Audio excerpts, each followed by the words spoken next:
Imagine a gathering so vast it's visible from space. Millions of people converge at a single point, drawn by faith, tradition, and the stars.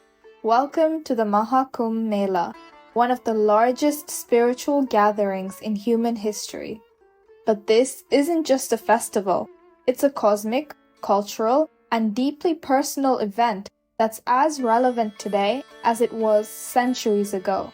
Let's explore why. The Mahakumbh Mela happens once every 144 years at Prayagraj, a place where the Ganga, Yamuna, and Saraswati rivers meet.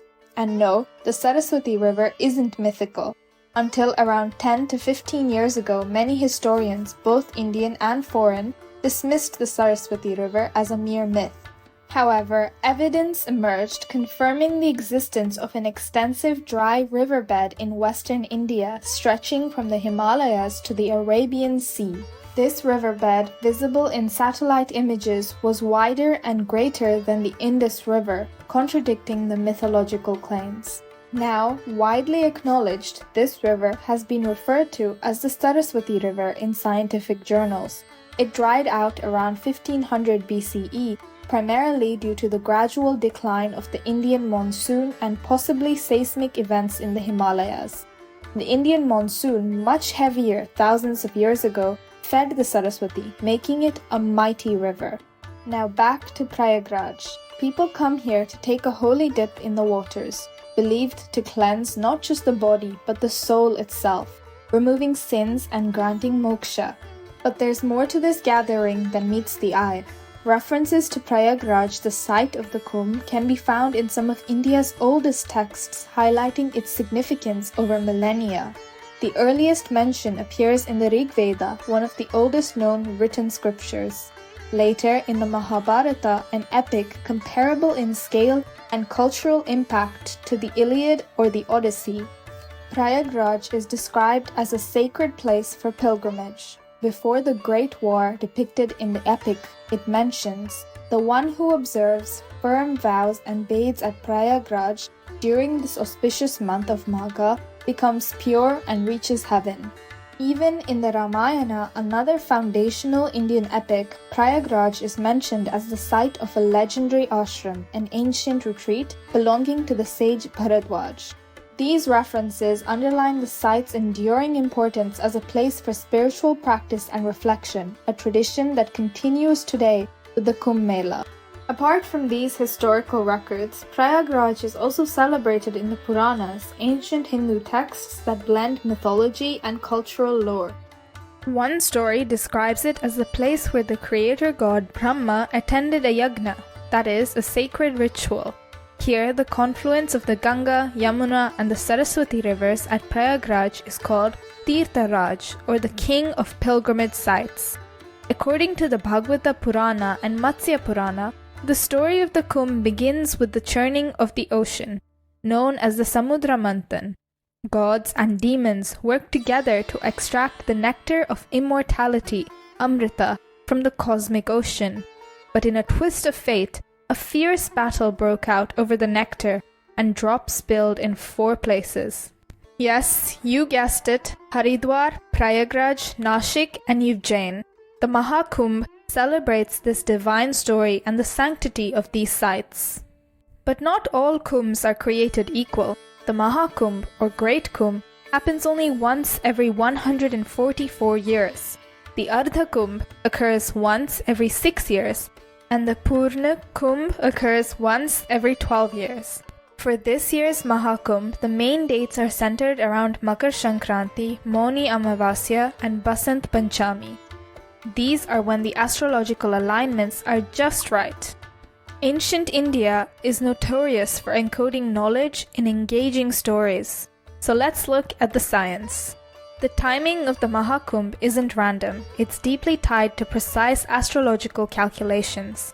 This year, a rare alignment of 7 planets including Mercury, Venus, Mars, Jupiter, and Saturn will occur in late February, creating a breathtaking, quote, planetary parade. These celestial bodies appear in an arc across the sky due to their orbits aligning, an event that is as rare as it is powerful. In Indian astrology, such planetary alignments are believed to amplify energy fields on Earth and influence human consciousness.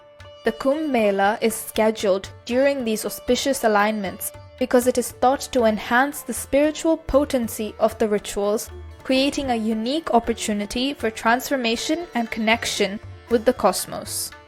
When planets align, they create unique gravitational and energetic dynamics in our solar system.